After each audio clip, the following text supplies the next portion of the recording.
Football season is finally underway, and if you play fantasy football, there's good odds you probably already hate your team and wish you could draft again. Well, on FanDuel, you can draft a new team every week.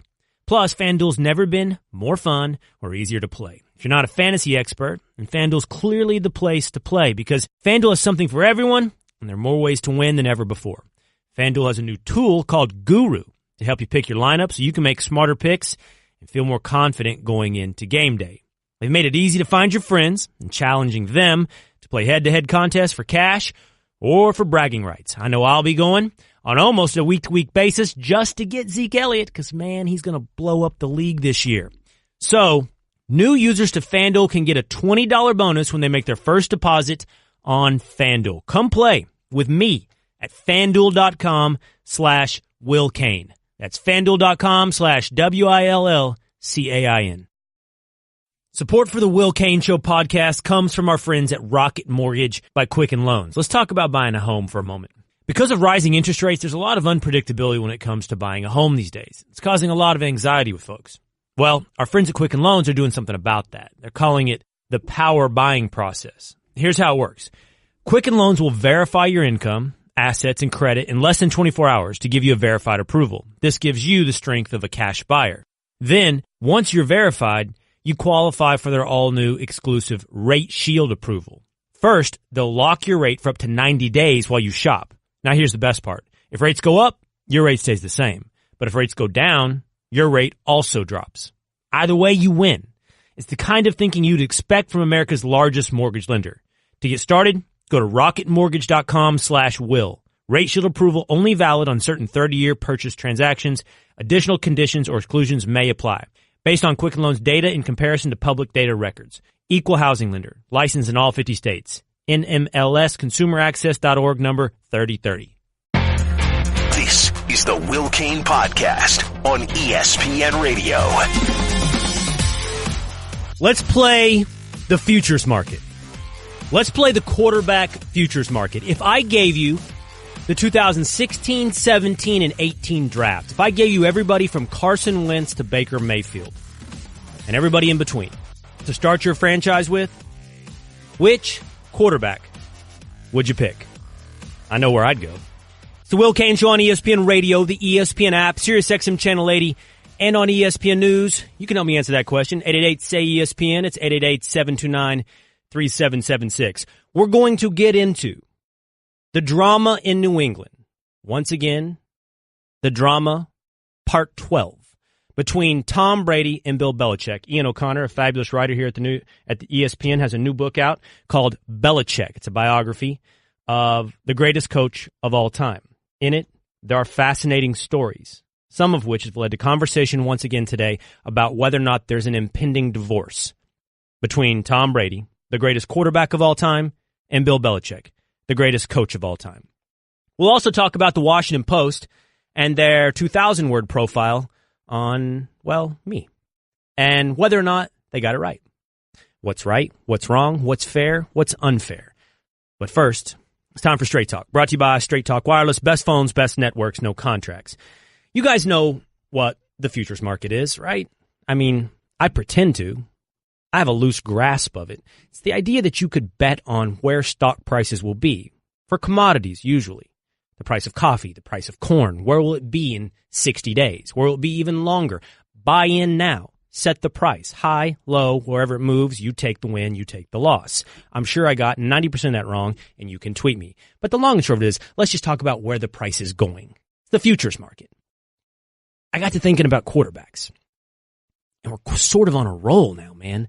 It's 3 years of quarterbacks that at the very least provide cities across this country with hope. Quarterbacks that on the high end provide you with funny feelings in funny parts of your body. And so it got me thinking, which would you want? If you had your choice, and I gave you 3 years worth of drafts, and you could go back 2016, 2017, 2018, and have any of them, who would you pick? I mean, you can have Carson Wentz if you want, or you can have Deshaun Watson if you'd like, or you can have Sam Darnold if that's where your heart lies. How would you rank them? 11 to 1. I'm going to give you my take straight ahead. Brett Favre One of the all-time great quarterbacks in this league.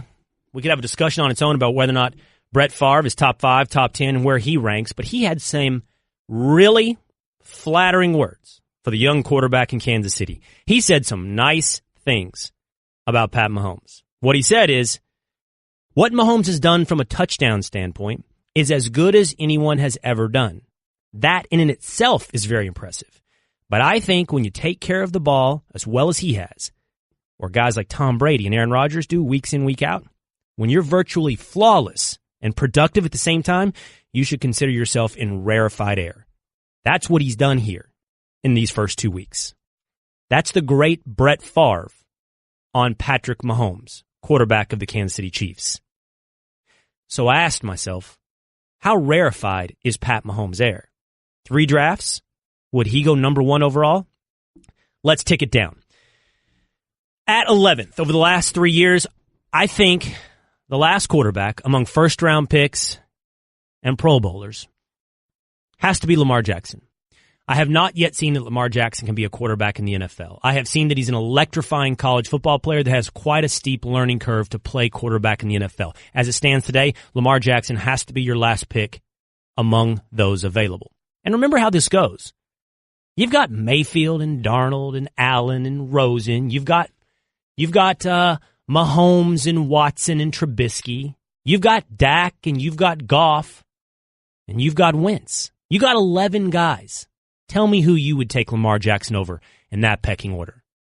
None for me. So at 10th is Mitch Trubisky, quarterback of the Chicago Bears. There are moments that I believe and there are moments that I doubt. I haven't seen enough to sway it above anybody else on this list. At number 9 is the quarterback of the Buffalo Bills, Josh Allen. Some of these guys on my list, I'm not going to be able to explain to you beyond faith. They've not given us evidence. Some less than Josh Allen, but I've seen throws. I've seen rare ability. I've seen him throw bullets into tight spaces.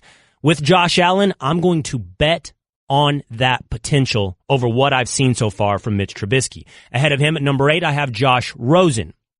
Nothing more than faith. And at number 8, I have Deshaun Watson, quarterback of the Houston Texans. Now, Deshaun Watson's seen a regression at the start of this year. He suffered a serious injury. If Deshaun Watson is who he was last year, he'll be higher on this list.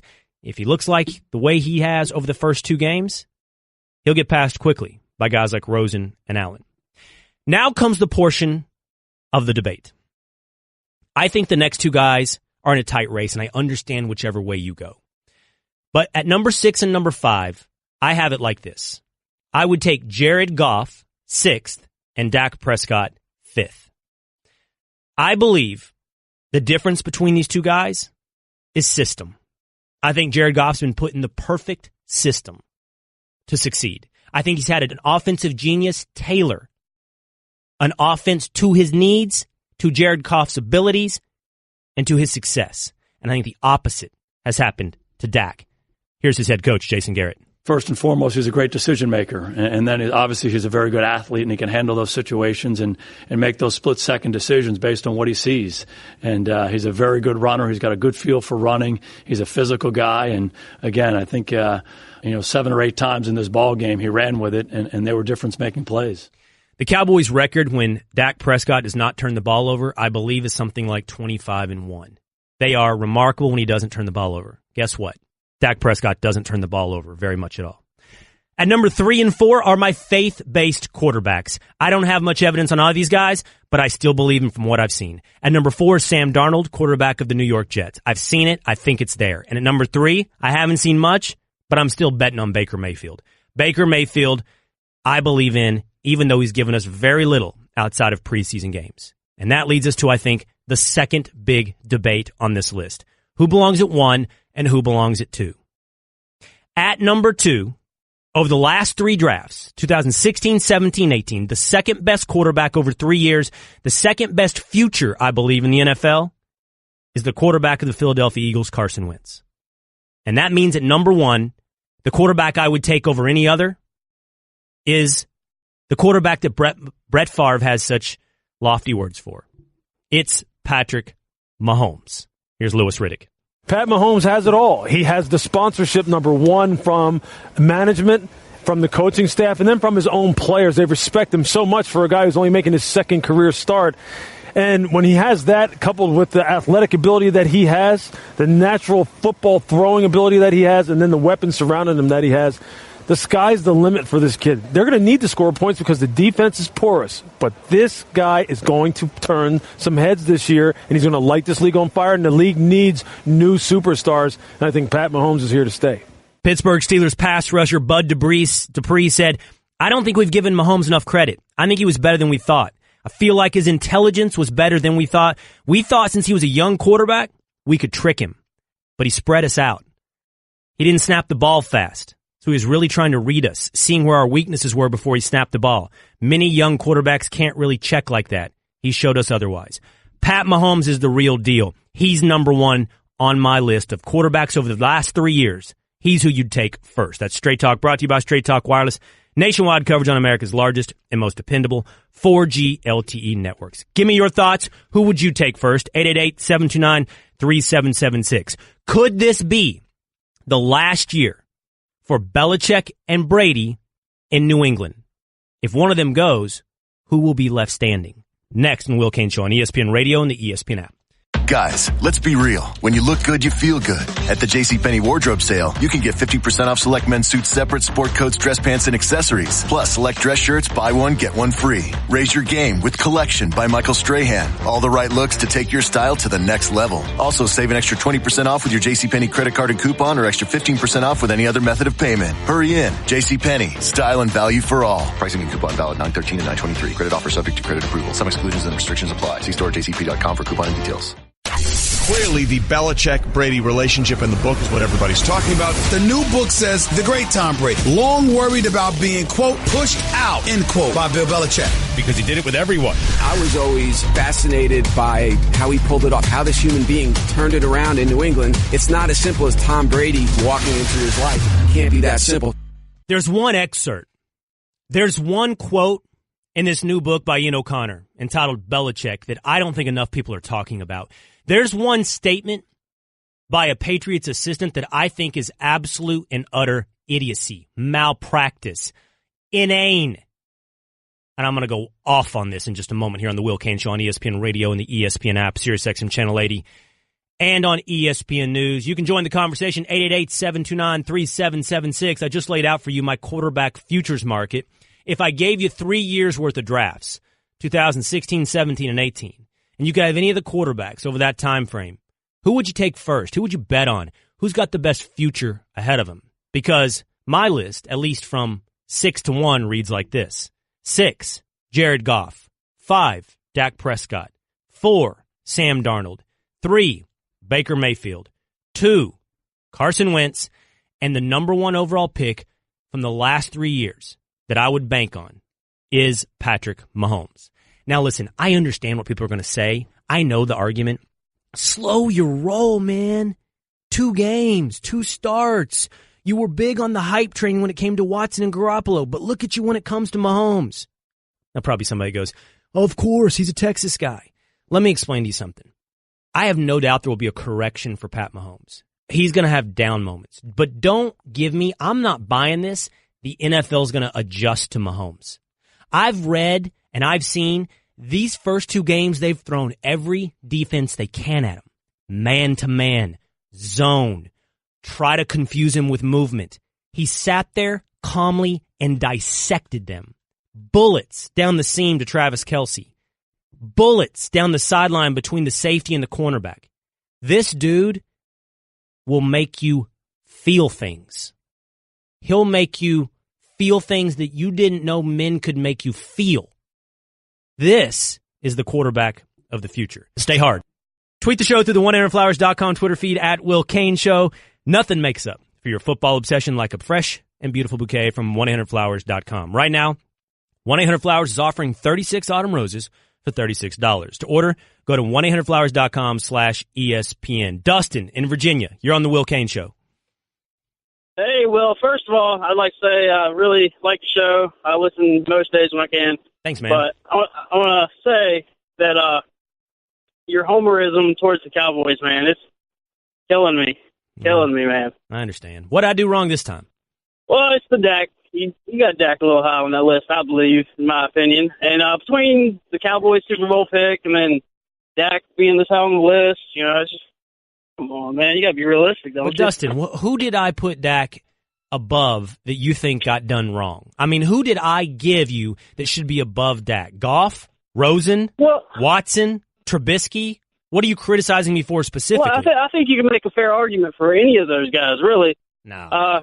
But honestly, the whole topic, most of these guys aren't really going to show who they really are till a few years in. So it's hard to say, really. I love the tap the brakes take. I appreciate it, Dustin. Thank you for the call. But I got to give it to Max Kellerman this morning on First Take. He had a good line. I mean, if a spaceship landed on Fifth Avenue, would you say, well, let's just hold on a minute and see if this thing's real? Let's just tap the brakes for a minute. Sometimes your eyes tell you what you see. I know what I see with Pat Mahomes. He's a spaceship. Kyle from Illinois, you're on the Will Cain Show. Yeah. First off, how did you forget Paxton Lynch, dead bottom? He was a first-round pick then, too. Wasn't even worth mention. Thanks, Kyle. Yeah, of course. My top guy is actually Jared Goff. I think a lot of people put a lot of hindrance on him because of his first year, but he had Jeff Fisher. Jeff Fisher's ruined a lot of good quarterbacks. I think last year's actually Goff, and I think Goff has he's not an incredibly fast guy, but he's mobile, he's good in the pocket, he makes good reads. I mean, I think Goff is actually the highest. I'm not against Mahomes being number one, especially because he's got intense accuracy, but I just think that while I don't want to say an adjustment, I do think he might slow down, especially because his offensive line isn't great. And when he starts facing a much better defenses that aren't hurt like the past two, I feel like you might see a little rescindance from him. Okay, let me tell you, thanks for the call, Kyle, I appreciate it. Let me tell you what's insane and what's accurate in what you just said. Here's what's accurate. That Jared Goff was very different between year one and year two. To me, that's evidence, that's an illustration that he is a product of one of the best coaches in the league. If you're telling me he was suffering from one of the worst guys developing quarterbacks, I can in turn tell you he's benefiting from one of the best now in Sean McVay. And I'm not calling him a system quarterback. What I'm saying is he's been in the perfect situation now to succeed. Whereas a guy like Dak is overcoming his coaching. He's doing it despite his coaching. Jared Goff is doing it because of his coaching. I would love to see Dak Prescott with a guy like Sean McVay. Here's what's insane. No matter what you say, Jared Goff's not number one. He's not above Carson Wentz. He's not above Pat Mahomes. And the truth of the matter is, I thought the people would be mad at me today would be Eagles fans going, are you crazy? How do you have Wentz below Mahomes? And I think it's a close debate. I have no hatred for Wentz. Hell, if I'm creating a which of these quarterbacks do you want to hang out with list, Wentz is probably number one. Go pheasant hunting together, give each other shotguns, bromance.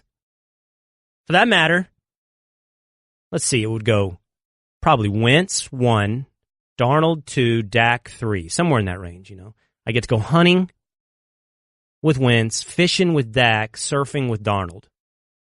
Yeah, that's my top 3 hangout list, but Goff doesn't belong, well, honestly, in either conversations. He has to know which direction the sun comes up before we start knocking back beers together. New book. I want to shift gears here really quick before we grab Teddy Bruschi and invite him here on the show. I want to set this up for you because we've got a new book out by an ESPN writer, phenomenal writer named Ian O'Connor. He's going to jump on our show as well here in about 30, 45 minutes. It's called Belichick. It's over 300 pages on the life and development of the greatest football coach of all time. It goes into the divorce, the potential divorce, the relationship between Brady and Belichick. It goes into the making of the man, his relationship with his father. It goes into many things, which I'm going to explore with you here today in the coming hours. But I want to read you this one quote that flat out I found insane, inexcusable. I read to you from Belichick. One New England assistant said the general feeling among staff members around that time was that Belichick's system could make Super Bowl quarterbacks out of all 32 NFL starters. Wasn't that Belichick's system could make Super Bowl quarterbacks out of all 32 NFL starters. Now here's the quote. But if you gave us any of the top 15, we could do it, the assistant said. I don't think the coaches view Tom as special as everyone else in football does. Mr. Kraft thinks Tom's the greatest thing ever, but the coaches don't. You think there's 15 quarterbacks who can do what Tom has done? You think there's 15 quarterbacks you can just plug in? I don't care if it's the water boy or the ball boy. If there's somebody in your organization that believes 15 quarterbacks can do what Tom's done in New England, he needs to be fired, and he needs to be shamed on the way out. Somebody needs to ring a bell and be stripped down naked and have people chanting behind them, shame, shame, shame. That belongs nowhere in the greater Northeast. That doesn't belong in football. That's absurd. I'll run that by Patriots legend Teddy Bruschi, who joins me next on the Will Cain Show on ESPN Radio and the ESPN app. So vaping is pretty popular right now. No ash, no odor, no brainer. But sometimes it's hard to find a satisfying vape that's simple and convenient. So Blue, who introduced vaping to the world, is now introducing MyBlue. MyBlue gives you all the satisfaction with none of the hassle. Just click and go. With MyBlue's easy-to-use one-click liquid pods, you can switch between flavors in seconds. You have a range of delicious flavors to choose from. Just 20 minutes to charge, and you're set all day. Plus, it comes with a free limited lifetime device warranty called MyCare. Ready to make the switch? Try MyBlue today at MyBlue.com. Not for sale to minors. Warning, this product contains nicotine. Nicotine is an addictive chemical.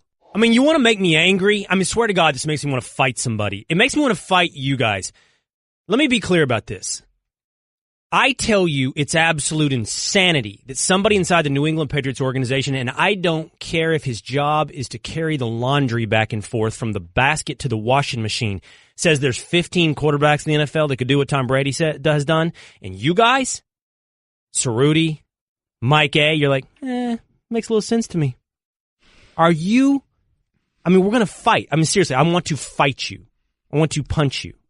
Hard. You don't even want to talk. I know why you don't want to talk. Well, we got Teddy here. Yeah, I don't want to take up Teddy's time. We got Teddy here, so now you don't want to say it. You're not telling the whole I ain't scared of you. I Speak see. up, fellas. What do you got? What do you got? Commercial break. Big You can talk. just bring in any slappy off the street and they can win a championship, huh? That's not what we said. That's not what we said. That's exactly what you said. That's not even the quote. Commercial break, pre-show. You guys have all taken lessons from Nuno, and you're like, yeah, kind of get it. Now Teddy walks in, and you're all dead silent. It's the Will Cain Show. Tom Brady. On ESPN Radio. The ESPN app, 3-time Super Bowl champ, and ESPN NFL analyst Teddy Bruschi's in the studio giving us a Straight Talk, brought to you by Straight Talk Wireless, best phones, best networks, no contracts. Here we go again, man, huh? That's crazy, Here man. we go again. Yeah, we had 15 quarterbacks. Wickersham earlier on this year, and now we got O'Connor with a book. A book. Is Belichick quoted in this book at all? Ian O'Connor spoke to 350 people in and around, not in, that would be weird, around Bill Belichick.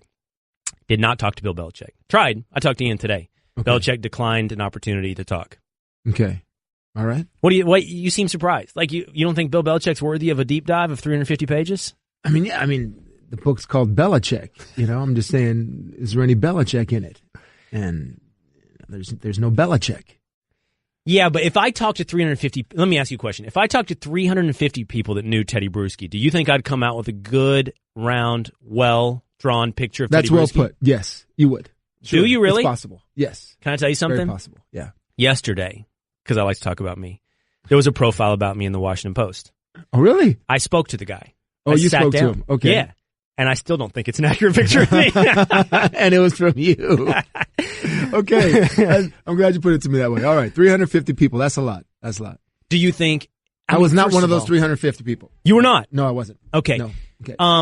Man, I'm really... Like, seriously, there's somebody in New England that has the nuts to say... The stones to say. Is that cool? No? Which one's cool? Stones, but not nuts? I never can get it straight. We prefer stones, yeah. Okay. To say there's 15 quarterbacks... Yeah, a top 15 quarterback could come in and win a championship with Bill Belichick as a head coach. Is that correctly worded? In that system, something like that. In that system. It's just arrogance, really. I don't know who the head coach, who the assistant coach was. It's how some coaches just have that arrogance about them that I can just put what's his name in here and he could get that job done also. It's arrogance, it's foolishness that, what is it supposed to do? Is it supposed to diminish what Tom Brady's done? I don't know if it's trying to do that or not. I don't think so. But if you were to say that, it does, doesn't it? Absolutely. It does. And I don't agree with that, what that assistant coach is saying. So, Yeah, you're absolutely right. It's arrogance. Arrogance. You know what it reminds me of? Yes. It reminds me of Jerry Jones after winning a Super Bowl, being at a bar on his fourth scotch, saying there's what did he say? 1,000 coaches or 100 coaches that could coach that team to a Super Bowl. And next thing you know, yes. Jimmy Johnson's gone. I mean, because it's an insult, a massive insult. Let me ask you about this. This idea that, again, we're looking at the potential divorce of Brady-Belichick. That Brady finally, after a decade plus of this, has chafed under the constant grouchiness and lack of compliments from Belichick. You, Teddy Bruschi, have been in that environment. You've worked for the man. You've worked for the club for years. How hard is it to work in that environment? It's the pressure is immense. Let me say that. It's immense to perform. If you make an error, it's pointed out. It's coached hard. It's coached over and over again. You don't want to be an error repeater. Is something they is a saying that they have, not to do that. Film sessions, practice fields. There's any number of situations where you can be coached hard in front of your peers, and it's the sport of football. It's the way that I know. I mean, I also played for Bill Parcells for a year. All right. I also played for Pete Carroll. I mean, I played for 3 Super Bowl winning head coaches. I did. And so, I mean, maybe that's what Pete was lacking when he was with us, the ability to confront and coach hard. But that's what you're going to have to deal with someone like a Bill Belichick or a Bill Parcells. Confrontation, they believe, is a good thing. And hey, so do me. So do I. Yeah, you do. I do also. I remember after a Baltimore Raven game, Junior Seau and we took one wrong step in reading a run play, and we got reamed in front of the entire team. I mean, how many years do you guys have combined? 50 in the NFL? Because Junior, I mean, he was up there, and I was up there by 12. He was 18 or something like that. Bill sort of exaggerates when he insults you a little bit, but that's just the way it was. And I always knew what he was doing. If I made a mistake, sure, let me know I made a mistake. It's just. It's funny you bring that up. I think we actually made a promo at one point that was part of our brand. Like, I believe in confrontation. Here's why, and maybe you can tell me if you think this. Well, let's do this. I'll tell you why. You tell me why, and let's see if it applies to Belichick. I think confrontation is healthy, because otherwise things fester. And I hate people that talk behind others' backs. I hate people that hide what they truly feel. I believe even if you disagree, bring it to my face. I respect it more. I don't care if you tell me I'm wrong. I truly don't care. As long as you're doing it like this, man to man. And otherwise, things fester. Now, but what it sounds like, Teddy, is that decade of confrontation is festering, man. It sounds like it's festered for Tom Brady. It's done the opposite. Well, it's going to be that way. I don't see it changing. I don't see it changing at all in terms of Bill Belichick changing his style. I've actually heard from players that it's gotten easier. Belichick's been actually gotten easier on players since, I left 10 years ago, and he's softened a touch, a touch. So, I mean, you've got to be mentally tough to be in that locker room, and the way that you enjoy being a New England Patriot, that's our responsibility as players and leaders and captains and veterans that are in that locker room, that that Bill has a job to do, and he's going to be Bill. And is it going to be that way at times? Absolutely. But when we get in other situations where, you can have your time with your teammates and enjoy each other and enjoy practice, you have to take it upon yourself to enjoy those times yourself. All right. Good stuff. The kind of stuff that won you 3 Super Bowls. Teddy Bruschi here on the Will Cain Show. Thanks, man. Maybe next time we'll have a confrontation, you and I. Can it be verbal? Verbal, yeah. That's most of the time it is. Okay. Yeah. I just want to be clear. It's not physical. No, not physical. We'll stay away from that. That wouldn't be fair. Oh, I'd probably go low. I'd probably jump on you. I don't know. You go low? I jump? I was expecting something more violent than jump on you. Drop the knee, maybe? All right. Thanks, man. I'll see you. Thanks, Will. Coming up, Le Batard Show had an issue with me, so I have an issue with them. Confrontation. Next on the Will Cain Show. Yesterday, I had some things to say about Buffalo Bills cornerback Vontae Davis. I should clarify, former Buffalo Bills cornerback Vontae Davis. Former. Because he quit. He quit in the middle of a game. He quit at halftime. I found that, less than ideal behavior. I found that something that you wouldn't celebrate or excuse if a house painter quit in the middle of a job, much less a multi-million-dollar professional athlete. Well, the Mean Girls table at the cafeteria of ESPN had a few things to say about my take on Vontae Davis. The Dan Le Batard Show today played a little soundbite of me, and then they said the following. You've got it, Bubba? Here is Will Cain as everyone. Vontae Davis quit his job at halftime for the Buffalo Bills, a team that nobody cares about. A team that went 17 years without making the playoffs and then backed in last year and then decided to get rid of that quarterback. Buffalo Bills football is dead in every way until we could throw it into the maw of the content machine because a cornerback you didn't even know was in Buffalo quit in the second game of the season. What was Will Cain's Okay, pause opinion? over here real quick. I don't even know what that was about. Does it matter who he plays for? Does it matter what team? Apparently. Does it matter that it ends up being a conversation? Am I searching for content? Isn't Le Batard part of the content machine? Like that, we're all part of the content machine, no? Yes. And I really don't understand. I truly don't understand the point of it being the Buffalo Bills. I swear to God, sooner or later, we're going to have to acknowledge there's some ways to behave and some ways not to behave. And if we celebrate or excuse the ways not to behave, I don't care what corners of society it comes from, we might be doing a disservice. I'm ranting. Go ahead, Bubba. What was Will Cain's opinion?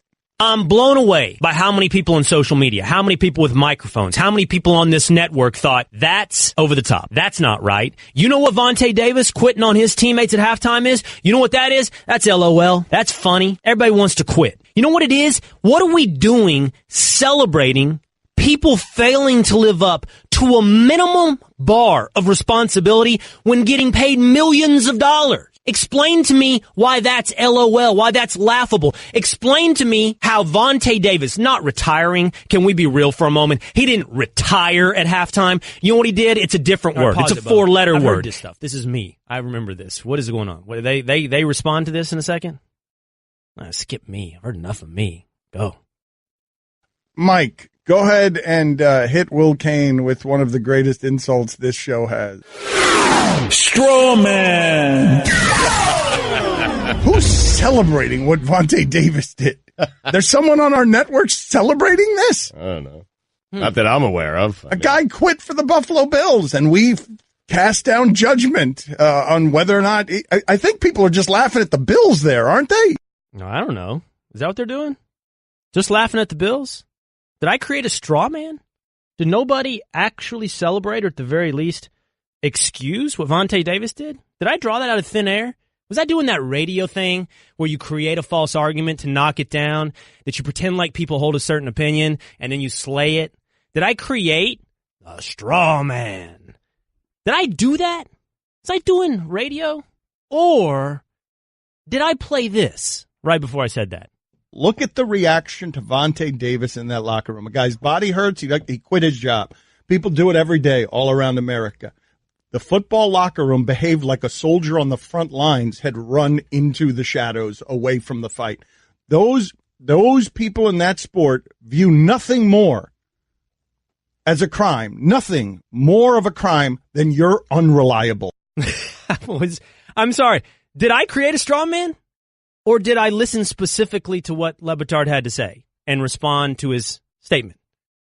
Now, maybe I'm being unfair. Maybe that's not celebrating it. Maybe I did carry it too far, overstay it there, but you can't tell me that's not excusing it. I also don't think it's a straw man argument out of you, because there were all over Twitter as people, hey, how did you Vontae at one job that you worked at? We had a radio show here at ESPN that literally did that segment. How did you Vontae at some old job where you just didn't show up one day? It was a big joke. Dominic Foxworth, friend of the show, guy I like a lot. He has a column up right now. And I believe the title was something about maybe quitting isn't so bad, or I don't want to mischaracterize what he had to say, or what the column was, because I only saw it linked on Twitter. I haven't had a chance to read it yet. But it was something about quitting and how we should understand.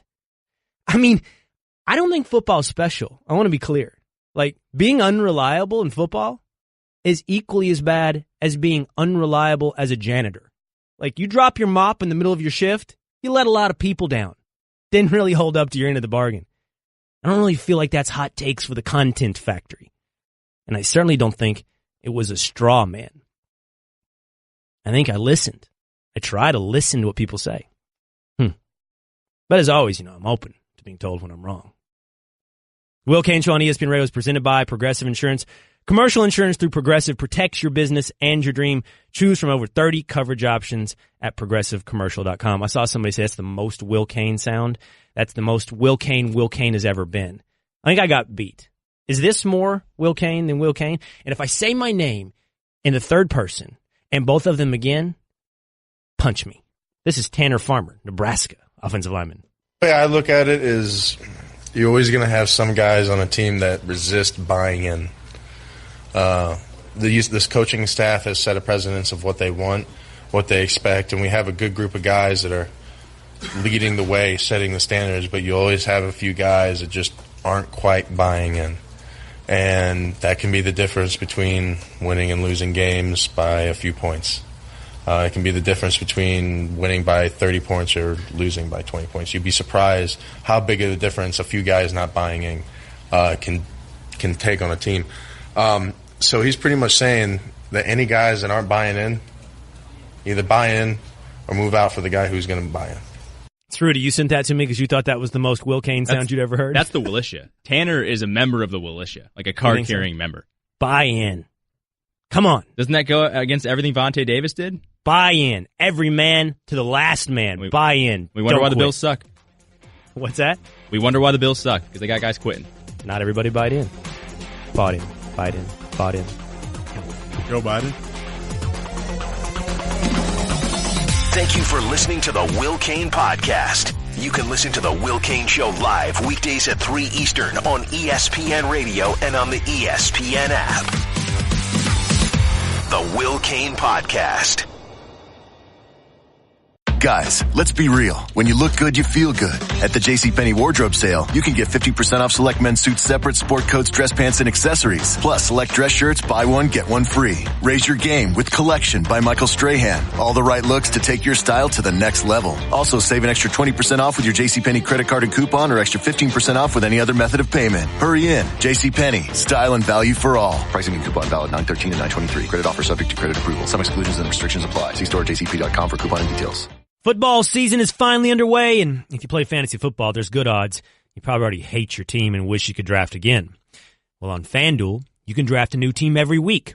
Plus, FanDuel's never been more fun or easier to play. If you're not a fantasy expert, then FanDuel's clearly the place to play because FanDuel has something for everyone, and there are more ways to win than ever before.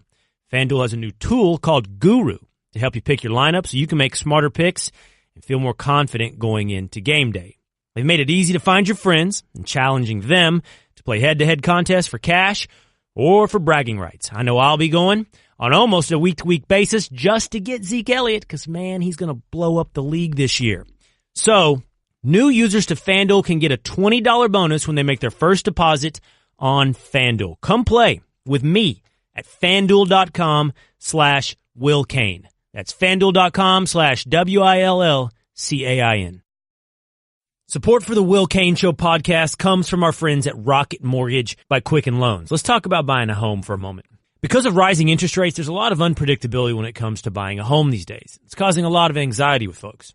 Well, our friends at Quicken Loans are doing something about that. They're calling it the power buying process. Here's how it works. Quicken Loans will verify your income, assets, and credit in less than 24 hours to give you a verified approval. This gives you the strength of a cash buyer.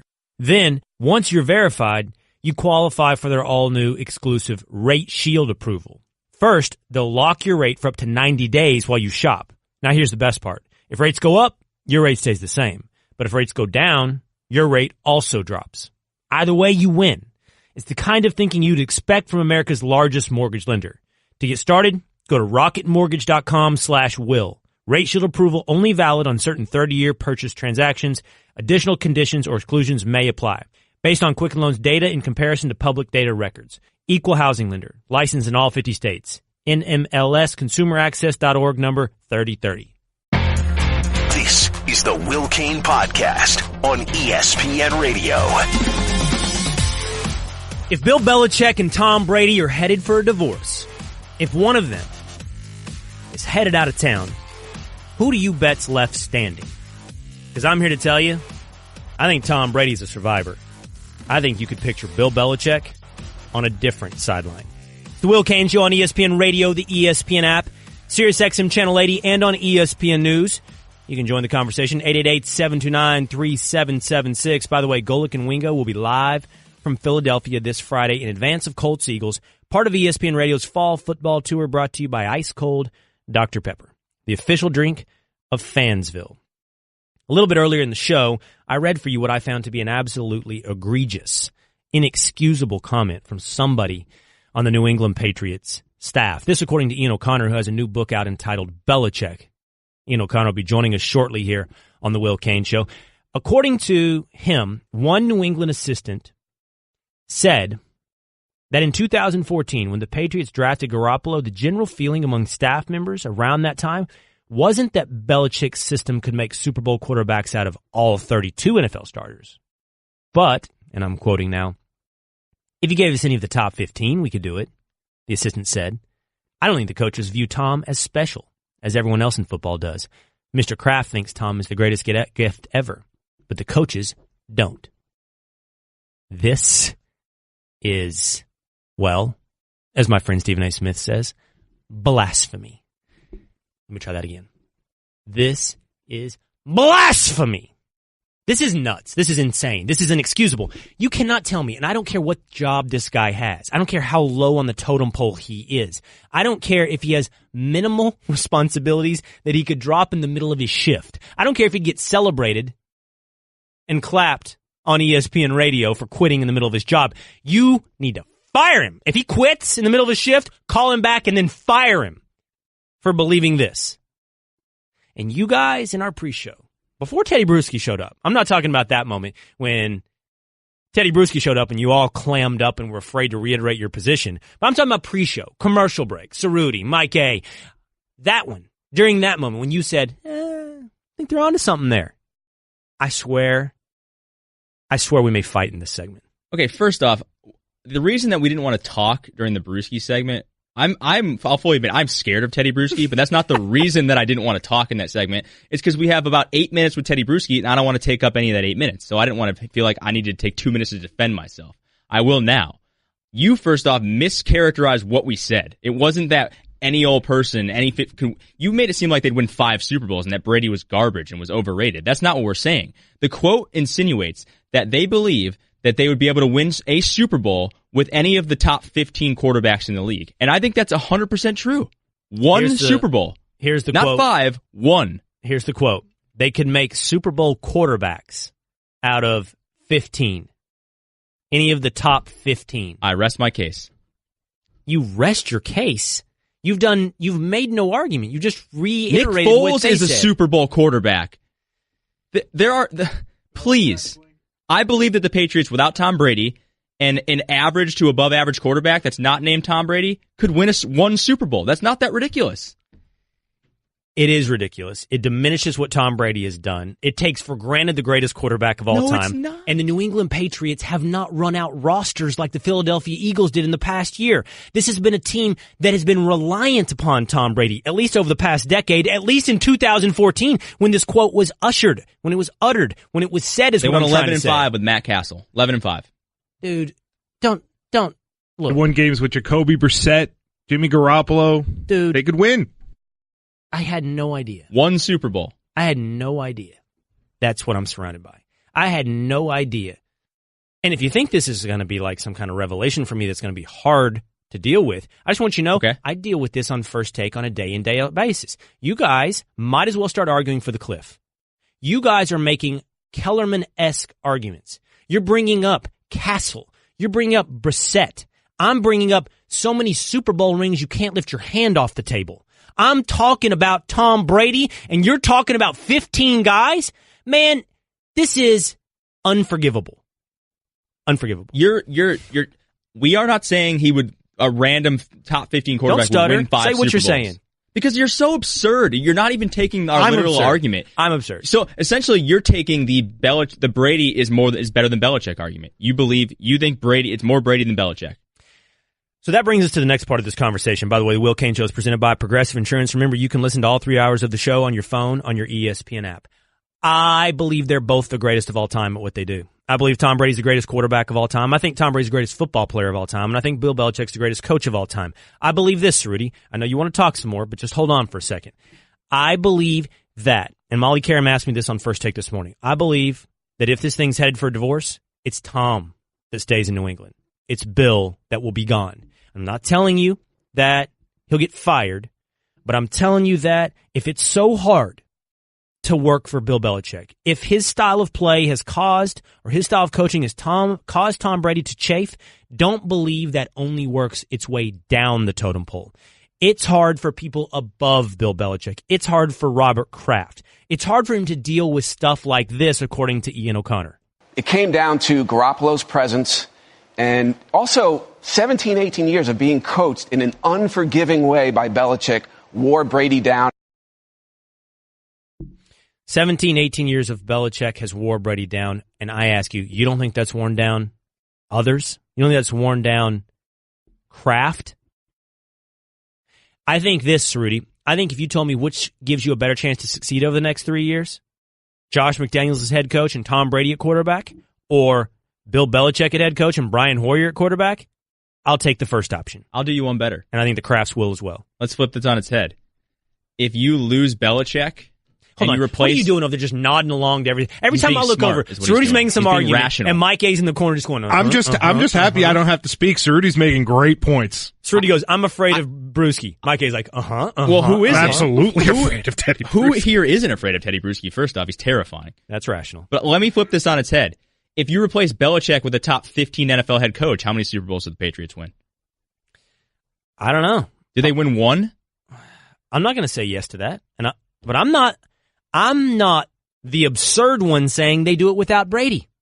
I'm not the one saying if you put Alex Smith in that lineup, they win a Super Bowl. Show me which roster they would win the Super Bowl with. Tell me what year. Show me what roster you were going to plug Alex Smith in for Tom Brady and they won the Super Bowl. Was it when he came back from 28-3 against the Atlanta Falcons? Would they have won that one with Alex Smith? Maybe they don't go down 28-3 if they had Alex Smith. I don't know. You don't know. You can't. All I'm saying is it's more likely than not that they would have at least won one Super Bowl. I really have no idea what to do with you right now. Agree.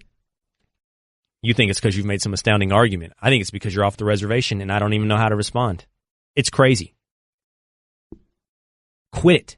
He's just staring at me, nodding. Quit it. You Mike's stop got my back. That. Huh? Mike's my boy. He's got my back. I never agree with Rudy, but he's right here. No, he's not. You guys are crazy. I'm going, Bubba. I'm out. The author of the new book, Belichick, Ian O'Connor, joins me next on The Will Cain Show on ESPN Radio and the ESPN app. Guys, let's be real. When you look good, you feel good. At the JCPenney wardrobe sale, you can get 50% off select men's suits separate, sport coats, dress pants, and accessories. Plus, select dress shirts, buy one, get one free. Raise your game with Collection by Michael Strahan. All the right looks to take your style to the next level. Also, save an extra 20% off with your JCPenney credit card and coupon or extra 15% off with any other method of payment. Hurry in. JCPenney. Style and value for all. Pricing and coupon valid 9/13 and 9/23. Credit offer subject to credit approval. Some exclusions and restrictions apply. See store jcp.com for coupon and details. Clearly, the Belichick-Brady relationship in the book is what everybody's talking about. The new book says the great Tom Brady, long worried about being, quote, pushed out, end quote, by Bill Belichick. Because he did it with everyone. I was always fascinated by how he pulled it off, how this human being turned it around in New England. It's not as simple as Tom Brady walking into his life. It can't be that simple. The book is called Belichick, and its author, Ian O'Connor, is an ESPN senior writer. And he's joining me now in studio. You just heard those clips of various radio shows and television shows today talking about what went down, what was reported in your book, Ian. And a lot of his focus is on Tom Brady and Bill Belichick. And we played some sound from you today earlier on some shows you appeared on. And it's that Brady, after all this time, is chafing, finally. A decade plus of grouchy behavior, lack of compliments from Bill Belichick. But what I wanted to ask you when I saw you and we talked a little bit earlier in the green room was this. I mean, I don't want to ask you a question as broad as who is Bill Belichick because you just wrote 300 pages on it. But 455. Is that what it is? Yeah. 455. Yeah. I mean, is this guy, the one that we're talking about, the one we're debating today, that Brady is chafing under, is this the guy? Is that who he is? Is that the human being? Who's Belichick? No, that's not him at all. He's an entirely different character away from the facility. And I've talked to many of his friends who describe a charming, engaging human being that you would never realize exists.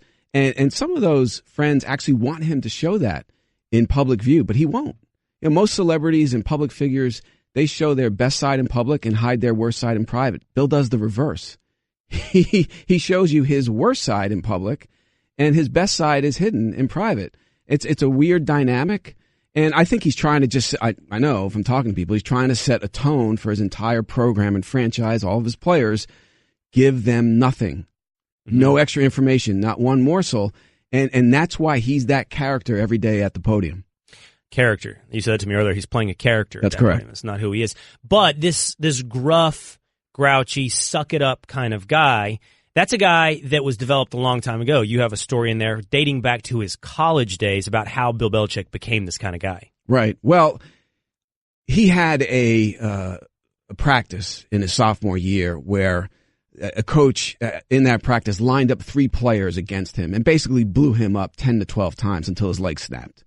And he walked away from football in anger and just being so disillusioned over that practice and that the coach did that to him. And for a year and a half, he came back later as a senior and played a little bit. But he fell out of love with the sport and fell back in love with it. And I just think his whole mentality, he never told any member of the Wesleyan Athletic Administration about that practice. He could have gotten that coach in a lot of trouble, never said a word about it, just decided this is football, I'm going to suck it up. And I think he carried that through with the way he ran his program in New England, believing that that's football. Something happens, you suck it up. And I talked to the athletic director who, this is a couple of years ago, was still alive, and said to him, did Bill ever mention? He said, not once in all these decades, 40 plus years later, has he ever brought that incident up. And I think that says a lot about who he is and just how he looked at football as he carried his career forward. Talking to Ian O'Connor here, the author of Belichick, a biography of the greatest coach of all time, in my estimation, the coach of the New England Patriots. But there's an odd tension in what you just described. He's at Wesleyan University. He's in his sophomore year, and he is blown up a dozen times until his leg snaps. But you said 2 things. One, it informed his suck-it-up attitude toward football, but it also forced him, you said, to fall out of love with football. And that's an odd tension. Isn't that exactly what he's doing to his players then? Suck it up, and then they all end up falling out of love with football? Not all of them. And it took Tom Brady 17, 18 years to get to that point. It's pretty remarkable that it took that long, that it lasted that long. It's I've said this before, a transactional relationship. What you can do for me and what I can do for you is what keeps us together functioning. Well, it wore Tom out last year. The Garoppolo gets traded. Bill obviously wanted to keep him. He had fallen in love really with that player and the prospect of someday winning a championship with Jimmy G. Brady's play compels them, forces them to trade Garoppolo. Bill's not happy about that. And so I'm not saying this is a direct result of it, but I've had that suggested to me by people who know the organization inside out, that all of a sudden cutting team access to Alex Guerrero, who's Brady's business partner and fitness coach and life coach. And now he regains control of the relationship. Brady regains control in the offseason after he was angered by the Butler benching in the Super Bowl, like the vast majority of players on that team. And by not reporting to OTAs, right? 32 starting quarterbacks, 31 reported, 1 did not. Okay, after he put his name next to Kraft's and Belichick's on a unity statement in January after the Seth Wickersham story. So he regained control there, but ultimately Belichick got it back when Brady reported for duty to play this season. So that's where that relationship is based on people I talk to. And I actually believe, Will, that they will win one more championship. I think they have a 6th in them, and that'll be it. But I think that relationship needed to survive one turbulent experience, and it did, barely.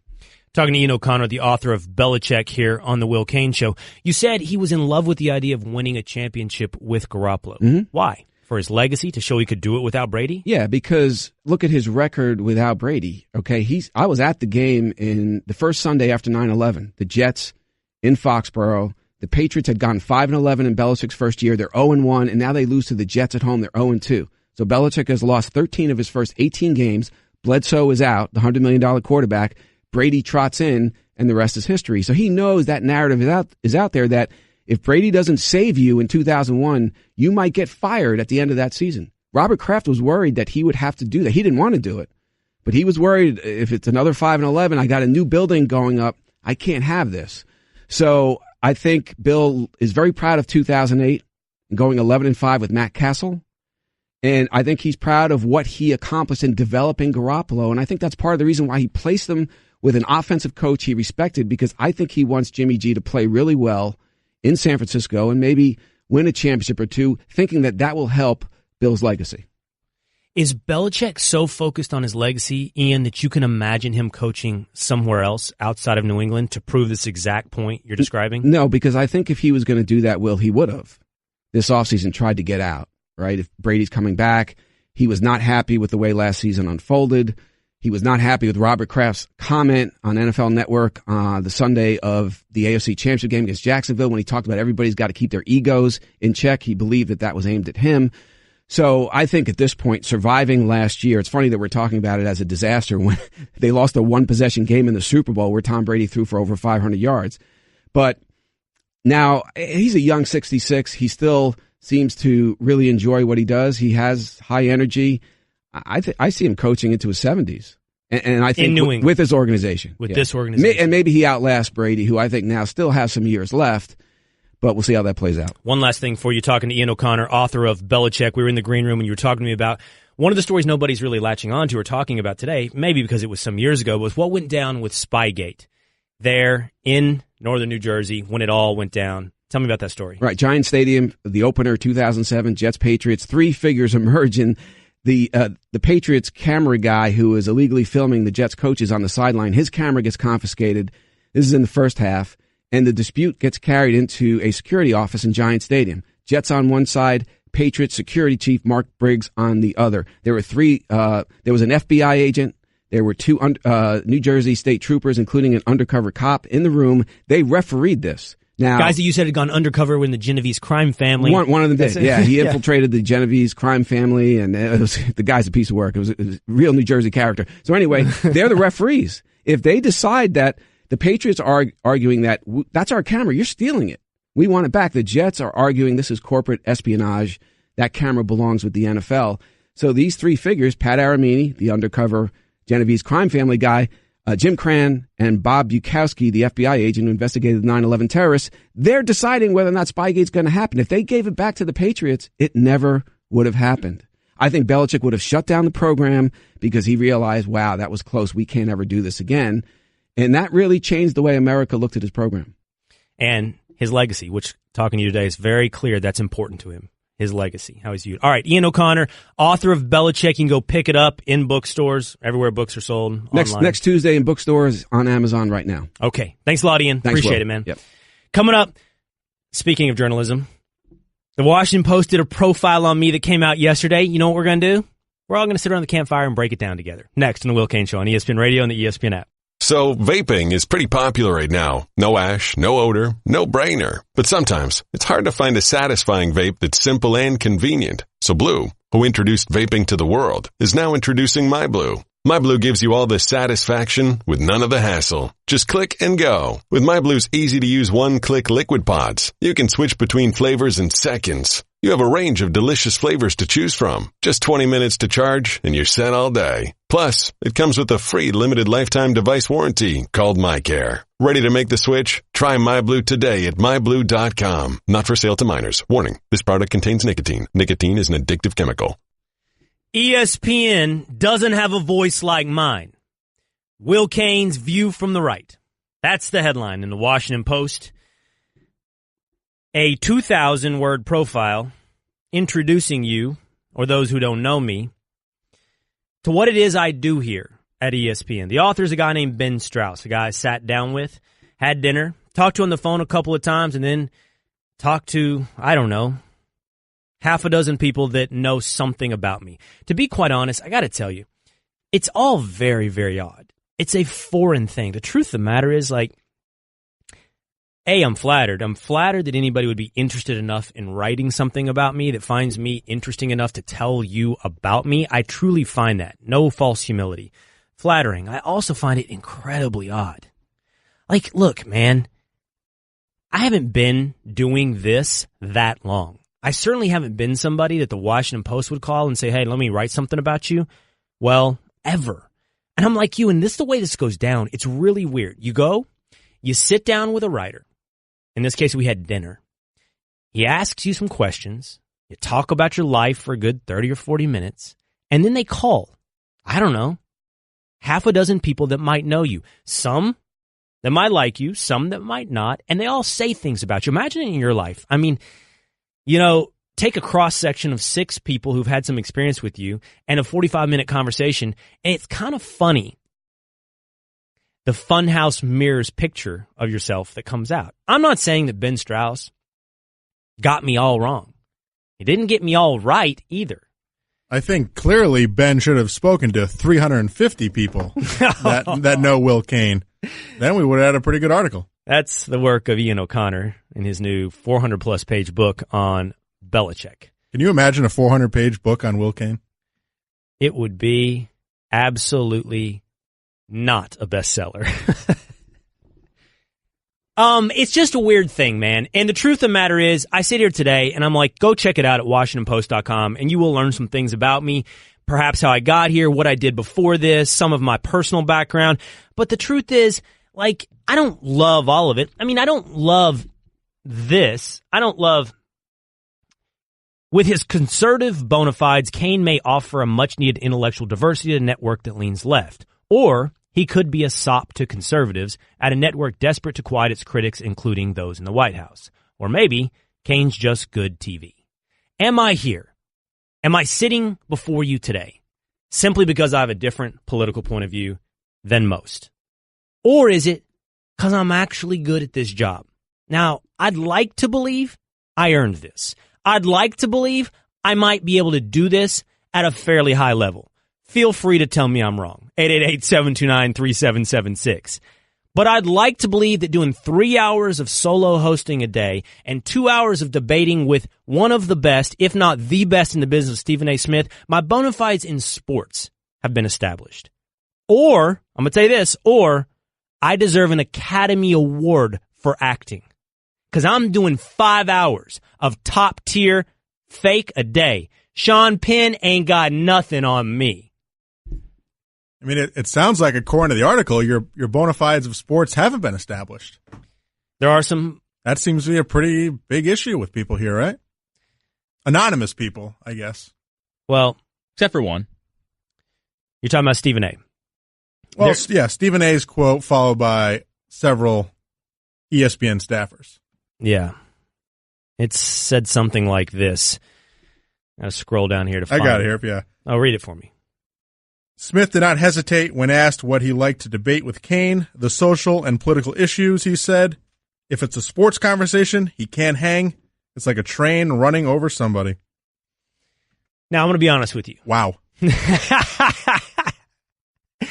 I'm going to be honest with you. I didn't love that at first.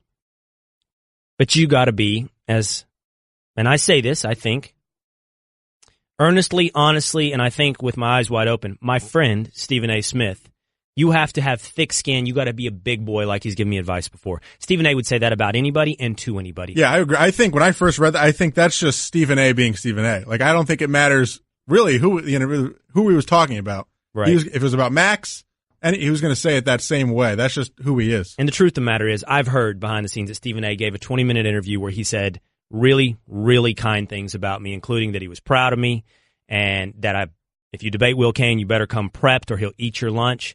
And I haven't talked to Stephen A., but I can't thank him enough for saying and thinking those things. I'm not. So mad none of that Stephen. Made it though. None of the positive things made the article. The thing is, Rudy, honestly, I'm not even mad. I'm not mad at all. In fact, I understand to some extent how this happens. I understand you have an editor, you have word count, you have only so much you can put in. I'm not mad. I mean, well, I'll tell you what did make the article is your views on climate change. The editor made sure that got in there, not once, I think twice, right?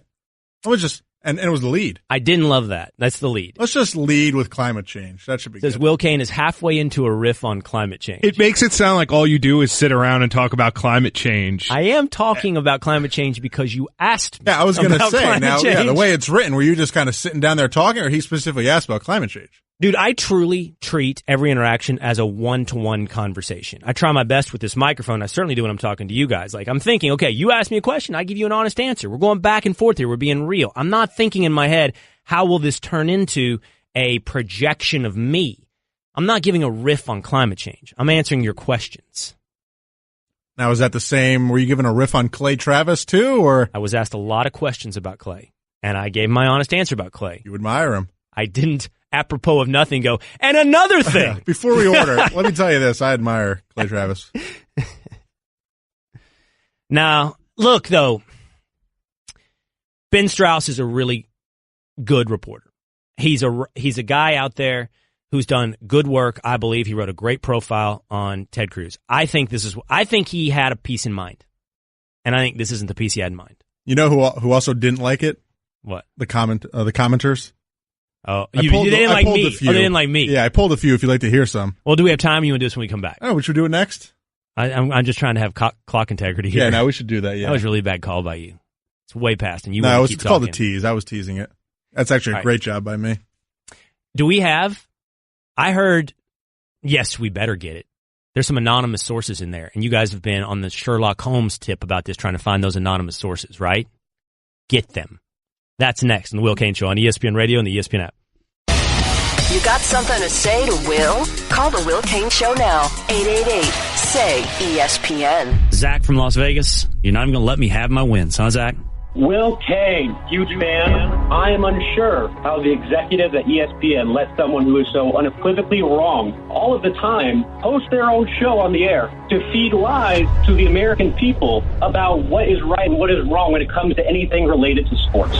In my opinion, I think you're a raging alcoholic and that you make really misinformed opinions. Tell me more. You clearly have a drinking problem.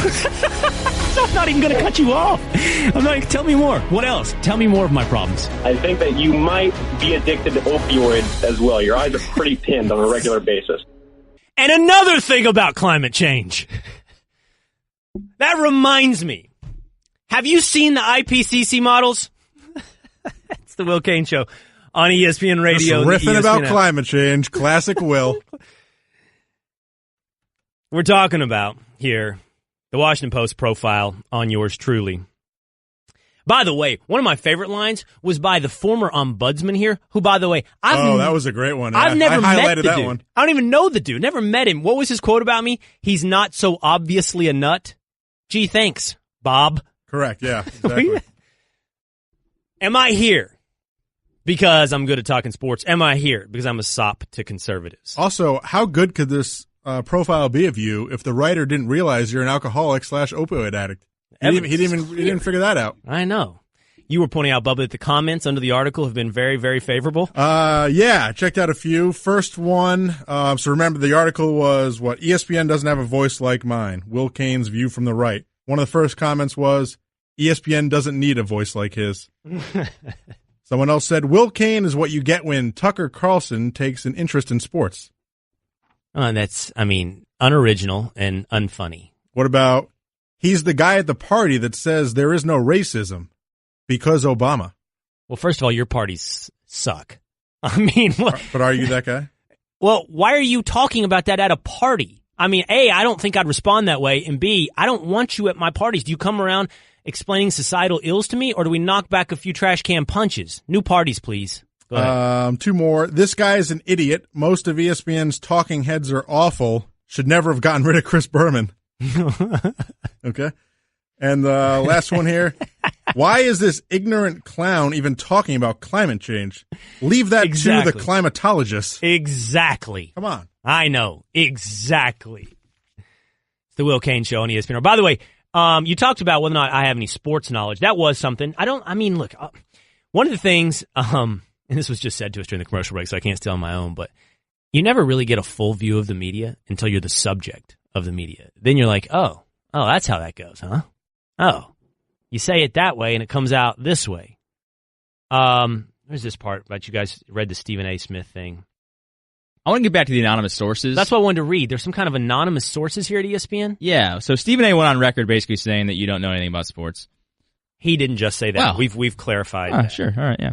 Well, that sentiment was apparently shared by, he said, numerous anonymous sources here at ESPN. Well, I have one of those anonymous sources right now on the line. You got one of the anonymous sources who said that I don't know sports? We were able to get a hold of one. He will not give his name up, but he is on the line. Who is this? Speak for yourself. I don't know sports? Sir, you do not know any sports. Let's be real. The only topics you talk about are the Cowboys. Is Texas back? No, Texas is not back. No one cares about those teams. No one what? No one cares about those teams. Wait a second. No, wait a minute. No one cares about those teams? No one wants to hear you talk about those teams. Yes, no one cares about those teams. This is the anonymous source. We got him on. You're the one that was talking to Ben Strauss at the WAPO about my sports knowledge? Yes, and I actually did tell him about the raging alcoholic thing, but I guess he didn't want to go that far. He didn't want to put it in. I don't mean to. I'm just shooting in the dark here, but you sound a lot like Nuno. Is this Nuno? Who? Nuno. No. Pre-show Nuno. Not. Commercial break Nuno. Nuno of Portugal. No, this isn't Nuno. Nope, it's just one of your fellow colleagues who thinks you know nothing about sports. What would you say if I said Portugal is a backwater nation? Would that upset you? No, go USA. This is Nuno. This is Nuno for sure. Nuno, what'd you think of the article? Nuno, what'd you think of the article? I'm sorry, you have me confused with someone else. Okay, all right. But I did actually, one of the comments you were missing was there was a great on Twitter that when the author posted the tweet, someone responded, "This isn't as good as the Stugatz profile on Slate." Yeah, that one was a little more friendly. Where are you, Nuno? Are you in a construction zone? What are you doing? I'm MTA.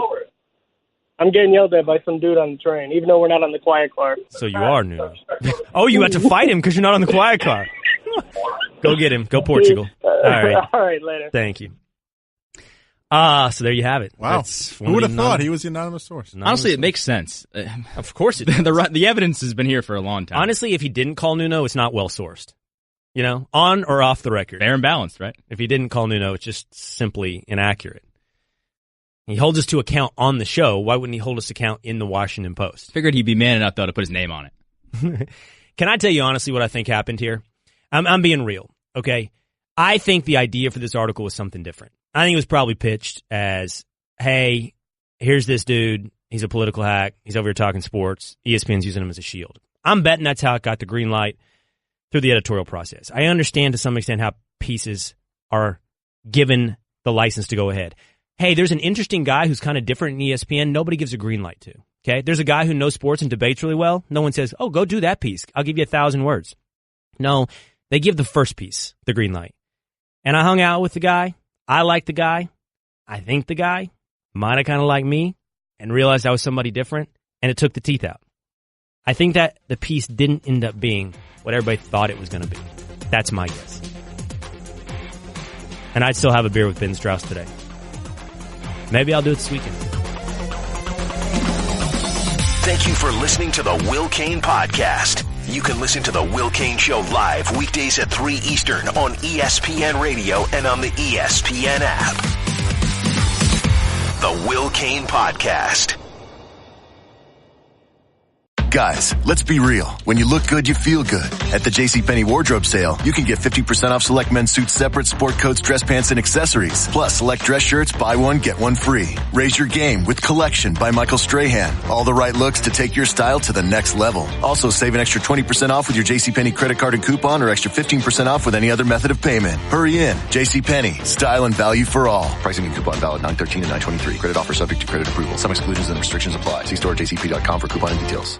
Football season is finally underway, and if you play fantasy football, there's good odds you probably already hate your team and wish you could draft again. Well, on FanDuel, you can draft a new team every week. Plus, FanDuel's never been more fun or easier to play. If you're not a fantasy expert, then FanDuel's clearly the place to play because FanDuel has something for everyone, and there are more ways to win than ever before. FanDuel has a new tool called Guru to help you pick your lineup so you can make smarter picks and feel more confident going into game day. They've made it easy to find your friends and challenging them to play head-to-head contests for cash or for bragging rights. I know I'll be going on almost a week-to-week basis just to get Zeke Elliott because, man, he's going to blow up the league this year. So, new users to FanDuel can get a $20 bonus when they make their first deposit on FanDuel. Come play with me at FanDuel.com/Will Cain. That's FanDuel.com/WILLCAIN. Support for the Will Cain Show podcast comes from our friends at Rocket Mortgage by Quicken Loans. Let's talk about buying a home for a moment. Because of rising interest rates, there's a lot of unpredictability when it comes to buying a home these days. It's causing a lot of anxiety with folks. Well, our friends at Quicken Loans are doing something about that. They're calling it the power buying process. Here's how it works. Quicken Loans will verify your income, assets, and credit in less than 24 hours to give you a verified approval. This gives you the strength of a cash buyer. Then, once you're verified, you qualify for their all-new exclusive Rate Shield approval. First, they'll lock your rate for up to 90 days while you shop. Now, here's the best part. If rates go up, your rate stays the same. But if rates go down, your rate also drops. Either way, you win. It's the kind of thinking you'd expect from America's largest mortgage lender. To get started, go to rocketmortgage.com/will. Rate Shield approval only valid on certain 30-year purchase transactions. Additional conditions or exclusions may apply. Based on Quicken Loans data in comparison to public data records. Equal housing lender. Licensed in all 50 states. NMLSconsumeraccess.org number 3030. This is the Will Cain Podcast on ESPN Radio.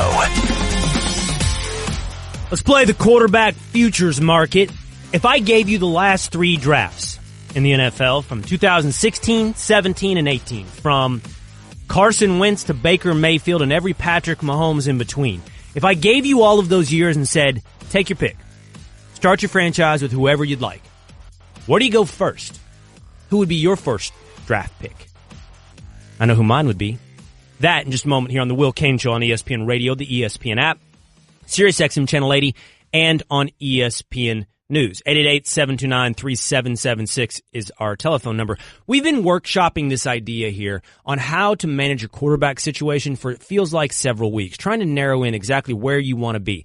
If you have a great quarterback, if you got a Rodgers, if you got a Breeze, pay him, keep him. Do what you got to do. If you want to have the ideal situation, you got a rookie quarterback, a guy on a young rookie deal who's cheap and good. A Carson Wentz type situation, a Russell Wilson when the Seahawks won their Super Bowl type situation. The real no man's land, the zone in the middle, is if you have an average quarterback and you've paid that average quarterback like he's a franchise quarterback. If you're one of these organizations, what you should do year in and year out is draft a quarterback. Draft again and again and again. Draft one in the first round one year, the second the next, the first round again if you've struck out the first 2 times. If you have Andy Dalton or Ryan Tannehill, if Dak Prescott ends up being one of the guys in this category, you have to keep drafting and drafting and drafting to try to get yourself into one of the other 2 categories. Either great and expensive or competent and cheap. That's what we think you do to manage your quarterback situation. And let's run that by a guy whose opinion I respect on quarterbacks at MMQB's Andy Benoit on the Shell Pennzoil Performance line. Pennzoil Synthetics, taking synthetic motor oil performance to a whole new level. Make the switch to Pennzoil Synthetics today. Andy, what do you think? If you're the Cincinnati Bengals or the Miami Dolphins, what you should be doing is drafting every year to try to replace Andy Dalton. He's not bad while you got him. You're in fine shape. You will be average to above average, but you can't settle for that, and you should do everything you can to replace him year after year. What are your thoughts? It's an interesting notion. I certainly don't disagree with it. In fact, I'll give you and listeners another way to think about it. I've had this conversation with people within the Bengals organization because they know what Andy Dalton is. If you do have that kind of QB, then with your other draft picks, you've got to put a lot of talent around him. You basically have to hit at every position with all of your other picks. So people say, oh, it's hard to go find a franchise QB, and it is. But it's hard to find franchise players at other positions, too. And if you don't have that franchise QB, then you need to elevate him with the positions around him and rather than vice versa. So now you're talking about hitting on 8 or 9 draft picks rather than hitting on just one. So I'm with you overall, Will. I think if I were running a team, I would do everything to find the franchise QB, even if it means striking out and trying again at the same position a few times. Talking to Andy Benoit of the MMQB here on the Will Cain Show. Let me do this, Andy. I want to bring Cerruti into this conversation as well. He's our producer here because we've been talking about this together for some time. I want the 3 of us to work this out. The idea, Andy, is the worst place to be is in that no man's land. It's average. Now, it's really actually the worst place to be is to have that guy and believe he's your quarterback for the next 10 years. The point is you can have him as a holdover, but you should be trying actively to replace him. Who's in that bucket? Remind me, three. We said the Bengals, the Dolphins, the Raiders. Definitely the Raiders, yep. Who else was, Andy, who do you think is in this category of teams that should be adopting this philosophy? Fine, this guy's good enough for now, but we need to be replacing him. We're trying to replace him every year. Well, I'd tread a little lightly on saying the Raiders because of Carr's talent as a raw thrower of the football. I think Dak Prescott becomes an interesting conversation here because, and we saw this in Prescott's rookie year, he can be very, very good as a facilitator with the right system and the right guys around him. Think of him as a what Rajon Rondo was for the Celtics when they had the right team around Rondo. But then think of Rondo as a jump shooter when you don't have the playmakers around him, and that's kind of what you get with Prescott as a thrower. So it also raises the next dimension of the discussion, guys, is let's say you've got a guy who, okay, he's got certain limitations, so he's probably in that average class, but we know for certain that he can be trusted, and if we do have a decent team around him, he can play like he's elite. It's better than Alex Smith. There's something good within the average area. By the way, Alex Smith, talking to Andy Benoit here on the Will Cain Show, Alex Smith's in this category. Like the Redskins, Alex Smith is fine, but the Redskins should be doing everything they can to try to do what Kansas City did to him and San Francisco did to him. The model, Andy, to me, is what Baltimore's trying to do. Joe Flacco's fine for the short term, but you should be trying to replace him. You should be taking Lamar Jackson. And maybe Lamar's not the guy that does it, but the next guy that does it. I think Dak is a little different in this respect.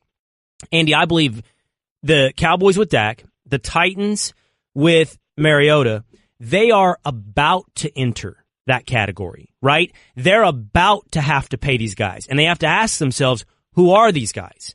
Now, is Dak or Mariota, are they going to be average like Andy Dalton, and we're going to pay him a lot, or should we be replacing him? I think they're on the cusp of a place that teams like the Bengals already are. I agree with you. It's interesting because it's a tight time frame to make this decision. Mariota and Prescott are both a work in progress, and we might feel, and Prescott's a year behind Mariota, but we might feel at the end of the season that we still don't know exactly what they are. But by the end of this season, especially with Mariota, you've got to start making these decisions. It's a hard thing for teams to do because you're talking about translating guys over time. Now, it's the same thing they do when you're making a draft pick, so at least you have better evidence to go off of. But there's a blurriness to it, no question. Jameis Winston would be in this conversation too. Right. And the truth is, Andy, I think what this is in the end, if this happens, if teams did this, it'd be the market correction on quarterbacks that the NFL needs. Right now, the NFL is paying too many quarterbacks who are average as though they are franchise guys. And this but you and I had the conversation about, does quarterback get better, or is Alex Smith good enough to win? This is how it happens. This is how average no longer becomes good enough and prices come down. Before I have to go, Andy, I wanted to get you in on this. If I gave you the last three drafts, so it's Wentz, it's Prescott, it's Goff, it's Mahomes, it's Watson, it's Trubisky, and Baker, and Darnold, and Allen. If I gave you all the guys drafted in the last 3 years, and who would you bet on has the best future, the one you'd want to start a franchise with? Well, I'm still taking, if we're talking about these guys in a vacuum as entities, I'm taking Carson Wentz still. I'm very impressed with Mahomes through 2 weeks, but I think Wentz is already where you want your quarterback to be. What's interesting, Will, is do we get to take the system and the coach with them? Because Goff and McVay's a perfect marriage. Mahomes and Andy Reid looks perfect. Wentz and Doug Peterson look pretty perfect. A lot of the best, Garoppolo and Shanahan, you could say the four best offensive systems right now are those, with young QBs playing with the right coach and the right scheme for them. That's a really big deal to me. Right. I can't fault you. I would hardly. Wentz is 2 to me. I'm just blown away by Mahomes. I can't wait. Have you? I got to run, but just to answer me this, have you dug into Mahomes' tape yet? Have you done all his breakdowns yet? I have, and the film looks as good as what the numbers are close to that. And what's really encouraging is there's a lot of room for improvement too. He's going to get more fluid reading the field. He reads it well now. He knows where to go. Yeah. He's not fluid yet in getting through his reads, and that's going to come with time. Man, am I sold. All right, man. Thanks for jumping on today. Appreciate it. All right, thanks, Will. That's MMQB's Andy Benoit on the Will Cain Show. Tune in tonight as the Rockies take on the Dodgers, presented by Scott's. Coverage begins at 9:30 p.m. Eastern Time on ESPN Radio, ESPNRadio.com, and the ESPN app. Coming up, 888-SAY-ESPN. What quarterback from the last 3 drafts would you want most as your franchise quarterback? That's next on the Will Cain Show on ESPN Radio and the ESPN app. Guys, let's be real. When you look good, you feel good. At the JCPenney Wardrobe Sale, you can get 50% off select men's suits separate, sport coats, dress pants, and accessories. Plus, select dress shirts, buy one, get one free. Raise your game with Collection by Michael Strahan. All the right looks to take your style to the next level. Also, save an extra 20% off with your JCPenney credit card and coupon, or extra 15% off with any other method of payment. Hurry in. JCPenney. Style and value for all. Pricing and coupon valid 9/13 and 9/23. Credit offer subject to credit approval. Some exclusions and restrictions apply. See store at jcp.com for coupon and details.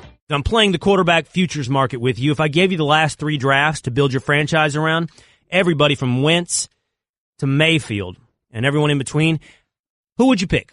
Who would you want first? Here's my rankings. I'm going to go through them quickly here for you. Guys drafted over the last 3 years. At number 362, Paxton Lynch of the unemployment line. Still looking? I don't even feel good about making fun of him, honestly. Let's skip this part. At number 11, Lamar Jackson. Still don't know if he's going to pull it off. Still don't know that I see it. At number 10, Mitch Trubisky. There are moments. There are moments when you see it. There are other moments when you don't. At number 9, Josh Allen. Not much evidence, somewhat faith-based, but I've seen some darts. I've seen some rare ability in there. At number 8, Josh Rosen. Same thing, faith-based. Don't have much evidence yet on the field. Only his pre-draft status, which was pretty high. At number 7, Deshaun Watson. Special last year. Regressed this year. If he is what he's last year, well, he'll be higher on this list. At number 6, and I think this is where the debate starts, Jared Goff. At number 5, Dak Prescott. I believe Jared Goff is in the perfect system for his success. We just had Andy Benoit on the show of MMQB talking about, do you get Sean McVay if you take Jared Goff? Because if so, that's perfect. If I have to leave the system behind, not sure I want Jared Goff. On the other hand, I believe Dak Prescott has never been given the perfect system to suit his talents. Not the way that Goff or Wentz or Mahomes have all been afforded. At number 4 and number 3, young flashes, young faith-based arguments. 4, Sam Darnold, and 3, Baker Mayfield. I've seen it from Sam Darnold. I will see it with Baker Mayfield. At number 2, Carson Wentz, and I think this is a healthy, fine debate to have, but at number 1, I'm still taking Pat Mahomes. I've seen too much. I've seen too many defenses, too many throws, too much confidence, too much talent. This guy, Patrick Mahomes, is who I want to start my franchise with. What's up, Sir? You've also only seen 2 games. I don't care. I've seen it. There'll be a correction. There'll be a day when you get to walk in here and go, how about that Pat Mahomes performance? Without a doubt. But I still want Pat Mahomes first. By the way, Wentz does have an injury. You have to factor that in, right? Wentz's first year, I saw Wentz's first year didn't look like this. You're right, but I saw Wentz last year in his second year before the injury as the leading MVP candidate of the league. That's why I'm second. I mean, I don't think I'm giving him any big insult. I think Pat Mahomes has been absolutely special. The Will Cain Show on ESPN Radio is presented by Progressive's Home Insurance. Get your quote at progressive.com today. Brad, you're on the Will Cain Show. What's up, Brad? Hey, first of all, love the show. Thanks, Watch man. it all the time. Thank you. I got 2 questions. I'll bang them out real quick, then you can respond to both. Okay. First question, Dak Prescott, currently as of this year, not based on Super Bowls, based on quarterback performance, roughly what number would you rank him? And second of all, I'll call them chickens on your shirt. Huh? What's with them? What'd you say? I said, second of all, I'll call them chickens on your shirt. Well, what's with them? Well, they're not just chickens; they're male chickens. We got to be professional. So, what's wrong with saying rooster? Well, that's one word. Okay, yeah. What word are you looking for? Not that one, but go ahead. Let's stay hard. Let's go in reverse order. This is a Howler Brothers shirt. It always is a statement. Everybody has a problem with it when I wear it. I like it. So, sue me. That is some roosters on my shoulders. They make some with some scorpions. You buy that in a store? Online. And you looked at that and you're like, this is the one I need. Absolutely. What'd you Google to find that? I know some of the guys. What would you guess? What would you guess? Come on, do it. No, I'm good. That was a pleasant surprise, I bet.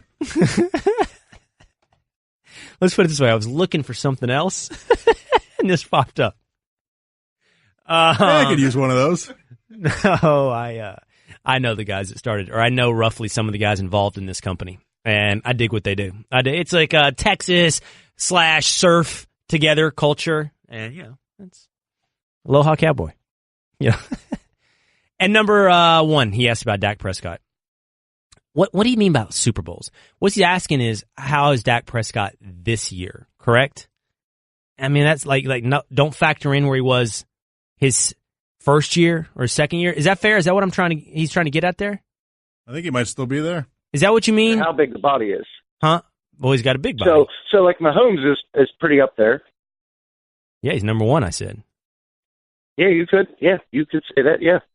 Are you asking me where he is this year and this year alone? Is that what you're asking? No. Oh. No. Body of work. All quarterbacks. Even the ones that are 50-50, like Stafford is a 50-50 quarterback, I would say. Sound fair? I don't know what that means. 50-50. No, he's had his really good years. He's had his really bad years. So you got to rate him on, is that better than what everybody else has done? I think Dak is body of work right now. I'm going to put Dak Prescott somewhere between 12 and 15. That's where he is right now. I think this year has been lower. I would put it this year 17, 18. I think his first year is buoying his rankings because you asked for body of work now. I'm answering it every which way because that's how I do. And I think that who Dak Prescott was that first year is still relevant. I think it's who he is. Just got to be coached the right way. Fair? Good? All right. Anybody mad back there?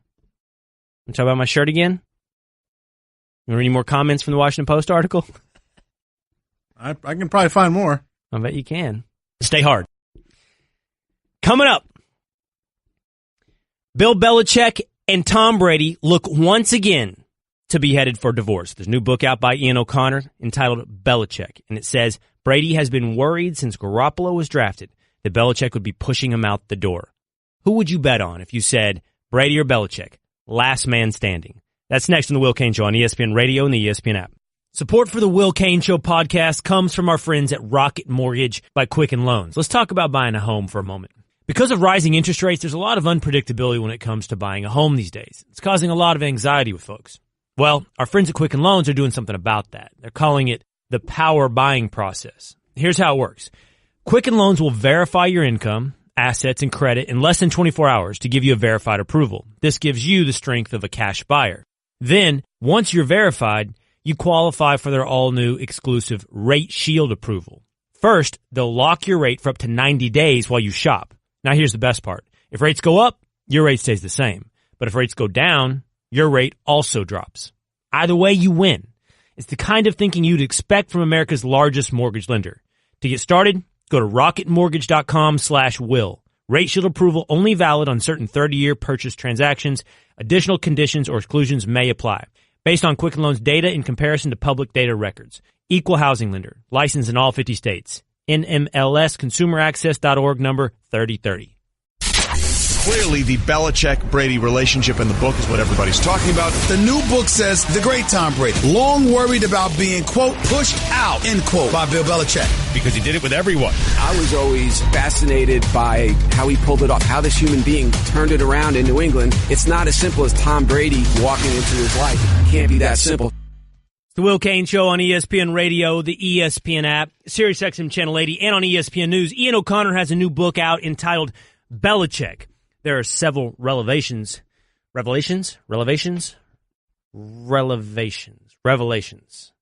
it in there. That was a Bubba moment if you ever heard it. What was that word you couldn't say? Applicable. Look at you, and you nailed it. He's been practicing since. I was taking it slow there, but yeah, my hit rate off air is like 99%. You knew the word. You just asked him to see if he would say it right. No, I didn't remember it. I guarantee he's been set him up in the bathroom in the mirror going, applicable. Oh, I've been working hard on it. Yeah, applicable. Shows. One of the things, Ian O'Connor has several amazing revelations in this book. Can I just give you one of them? This might be a little bit self-serving.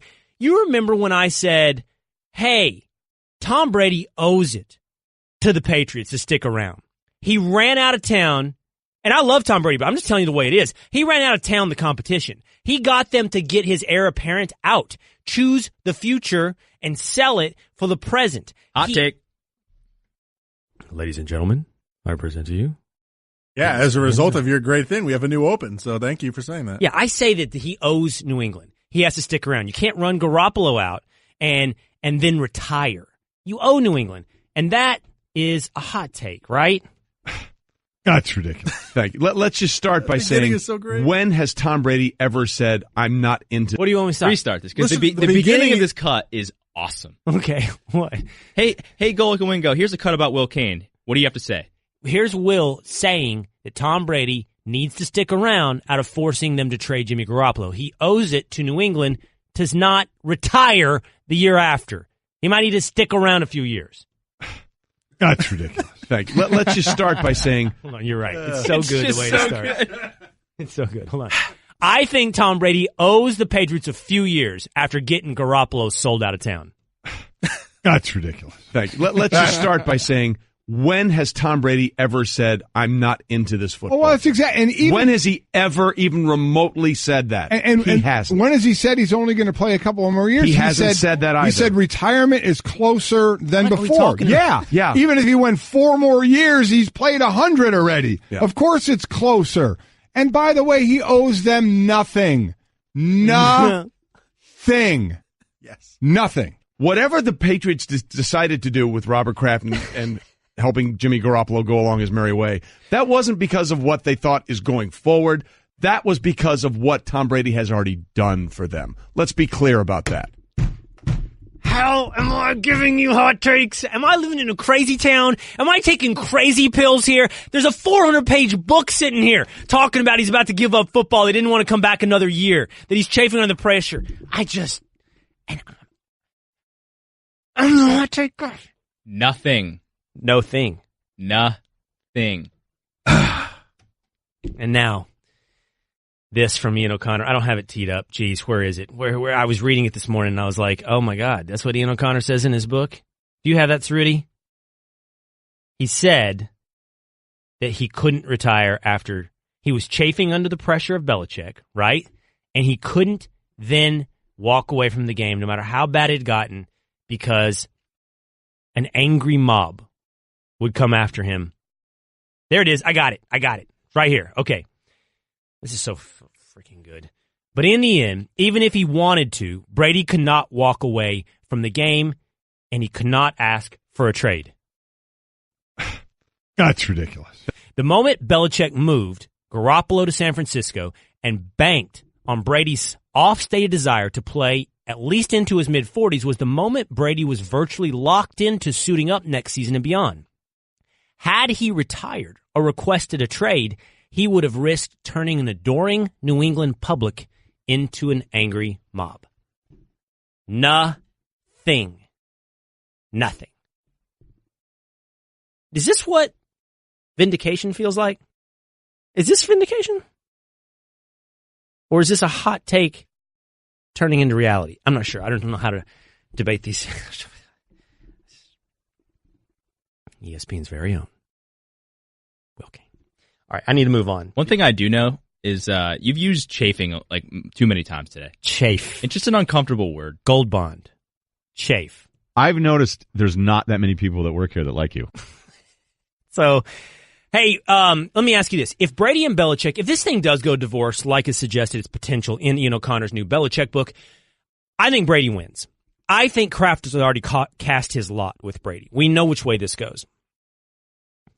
I think Belichick is looking nowhere at retirement. Neither of these guys, Brady or Belichick, seem like pina colada guys, right? Throw your feet up and just sit back and enjoy retirement. Neither of them. I think these guys, and I respect the hell out of about both of them, I think they're process guys. They love, honestly, it doesn't even have to come with championships. I mean, that's the whole point, and that's ideal, but they love the process. So here's my question for you. Where do they keep the process going? If Belichick, and we're playing the hypothetical here, but if the divorce did happen, what happens next? Because I don't think Belichick's retiring. I think he keeps coaching.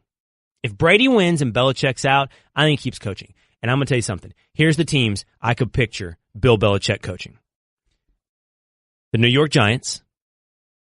It's been well documented that he thinks very highly of that organization. Almost gets teary-eyed in the Two Bills documentary about the New York Giants.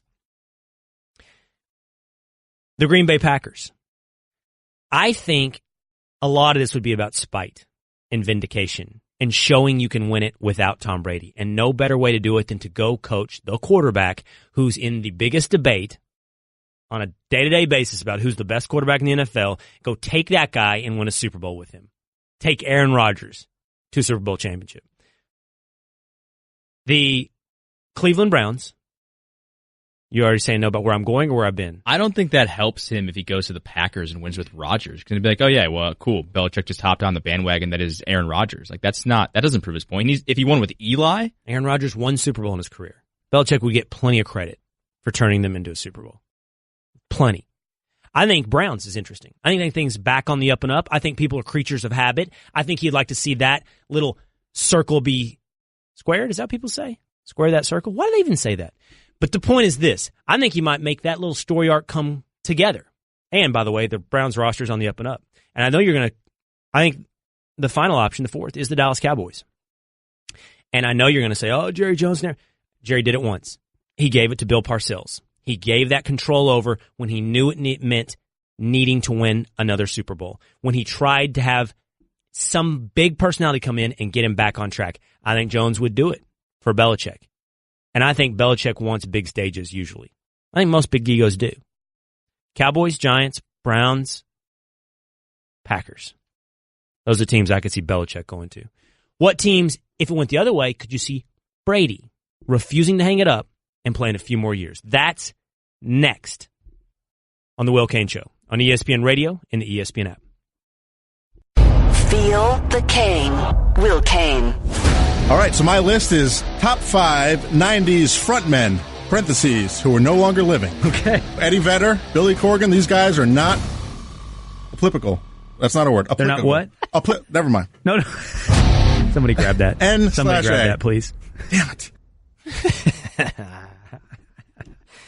It's the Will Cain Show on ESPN Radio, the ESPN app, Sirius XM Channel 80, and on ESPN News. Hey, let me tell you about the new 30 for 30 film. Junior Seau, an NFL legend, was a force of nature on the field, but he was also electric off of it. The new 30 for 30, Seau, directed by Kirby Bradley, tells the story that stats can't. A searing and revealing portrait of the Hall of Famer's life and death. Seau is a tale of one modern football's icons with a tragic end still reverberating through the sports world. Seau will be available exclusively on ESPN Plus starting tomorrow. I got to get that ESPN Plus up and running. I'm going to do that. I need to do that ASAP here. Get me some what are you waiting for? Serie A, right? Yeah, come on, dude. Get some Serie A going, get some Ronaldo. Juve, Roma action. Let's go. Can I tell you honestly, Saturdays are getting kind of ugly around my house. Like we were just talking about how much football you watch, not just out of enjoyment. I mean, part of the job. And I like to watch Premier League in the morning. So literally starting at 7 a.m. until the end of the day. And then saddle back up, because Man City may be on Sundays, they just lost, and get NFL slate all day. How's that work? Is your wife and kids, are they with you watching games, or are you solo? Do they get mad at you because they're like, hey, let's go for a walk or do something? You want me to give you here's my Sunday schedule. Right now, I get up on Sunday mornings. Church is on hold. Church is just for this stretch of period right here, because September and October and November to some extent up here in the Northeast is hurricane season. Okay? We go to the beach Sunday mornings. We go surf. That's when there's waves. We get back before the 1 p.m. slate of NFL. And by that point, you've already been outside. You've been physically active. Everybody's okay sitting down and watching some football. Kids go do their thing. I've got all the leeway I need to watch football for the rest of the day. Saturdays are harder because there's a bigger expectation. So now I got DirecTV bad boy on here. Should I need to go anywhere, right? I can get that game going. But your biggest, I'm watching OU versus Iowa State and OU UCLA at 11 a.m. I'm doing that game. But the big ones are all now at night. College backloads all of the games. Well, you got the SEC game at 3:30. That one, right. And then the 8 o'clock. Yes. So the schedule right now is the 3:30 games at a bar. Auburn LSU was at a bar in Harlem, solo. Wow. Yeah. But you fit in. Kid was at soccer practice. Nice. So I'm like, see, I'll be at the bar watching Auburn LSU. And then you're home, late night slate. Anyway, that's the schedule. That's how I do it. All right. I just gave you, hey, if Belichick left, if he had a legacy to build somewhere outside New England, I gave you the teams I thought where that could possibly be go down. I said the New York Giants, the Cleveland Browns, the Green Bay Packers, and the Dallas Cowboys. What if it's reverse? What if it's Tom Brady? What teams could you see Tom Brady? Because he's not going to drink the pina colada. He's not retiring. If he loses the divorce debate with Bill Belichick, where does he go? Here are the teams I could see Tom Brady going to for his second act. I could see Tom Brady going to the Denver Broncos, the New York Giants, yes, the Dallas Cowboys, the Oakland Raiders, and the New Orleans Saints. Now, here's why on several of those. I think, like Peyton Manning, he would step into a team, possibly directly into the shoes of a legend like Drew Brees, set up and ready to go. I think Tom Brady is a big star, big stage guy. I'm not going to put him in Jacksonville. That's how teams like the Cowboys get on there. And by the way, I think that's a roster also set up to win with the right quarterback. Denver sort of feels like the retirement home for great quarterbacks, but they also have a good defense. Those are the teams I could see Brady landing on. Before we let Mike A come after me, he's been wanting to do it for an hour. What do you think about those homes for both Brady and Belichick? Do you think I left anybody out where you could see them going for their second act?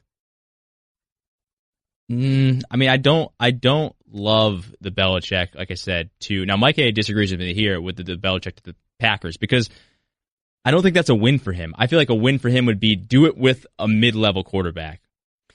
I think you're setting the bar too high by going mid-level. I don't think he has to do that. If he won a Super Bowl anywhere without Brady, he would have. We just had Ian O'Connor here. That's clearly matters to him. The legacy argument, it bothers Belichick that the Brady argument is used. You can't win without Brady. I think one Super Bowl with any other quarterback, including Rodgers, he gets to win that legacy debate. I just disagree with you on Belichick to the Cowboys because you said Jerry Jones did it before, and he does it until he really disagrees. Just like when he had Bill Parcells and he said, "Oh, you want T.O.?" and Bill Parcells said, "No, I don't want T.O. It's good news, you have T.O." I don't think it's the easiest fit, Mike. I'm not telling you it's like hand glove, Belichick, Dallas, but I just think we've seen it happen before. I think we saw it with Belichick's mentor. We saw Jerry do it with Bill Parcells. That's going to keep me from saying he couldn't do it with Belichick. It's exactly the kind of splash he'd want to make. I think Belichick's got a lot of middle finger to him. Middle finger to New England, to the league. So does Brady. And I think that's the common denominator in a lot of these teams. They are, hey, this is what I got for you. What about the Chargers? It feels too far off the map. For which one are you talking about? Belichick. For Belichick, I don't know. I don't see it. They're a Belichick away from maybe winning a Super Bowl. I agree with you.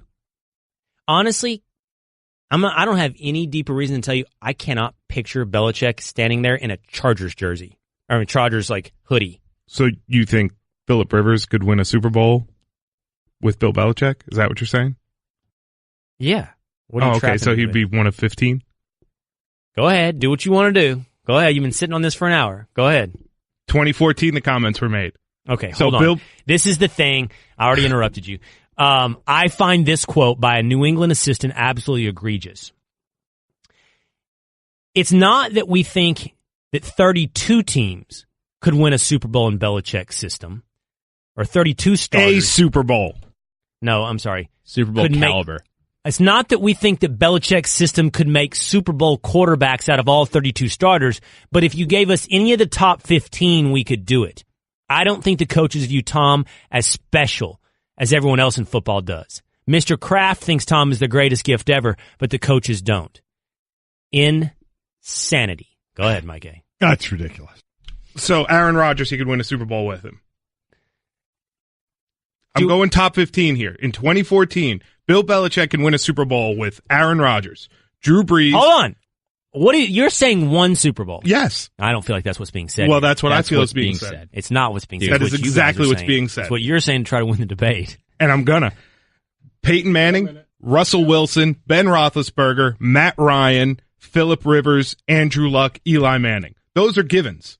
Now you get into, I said Drew Brees. Eli Manning's a given? You plug Eli 2014, Eli Manning with Bill Belichick wins a Super Bowl. Easily. Says Mike A. Easily. Got two now already. You've got Joe Flacco. He's won a Super Bowl. Oh, get out of here with this. Joe Flacco's won. What about Tony Romo? Highest QBR in 2014. Obviously. I wanted you to argue with me on Tony Romo so bad. Matt Ryan. Cam Newton. You did Matt Ryan twice. Matt Stafford. Hey, Mike Those A. are 15 names. Mike A. All our phone guests have been on the Shell Pennzoil Performance Line.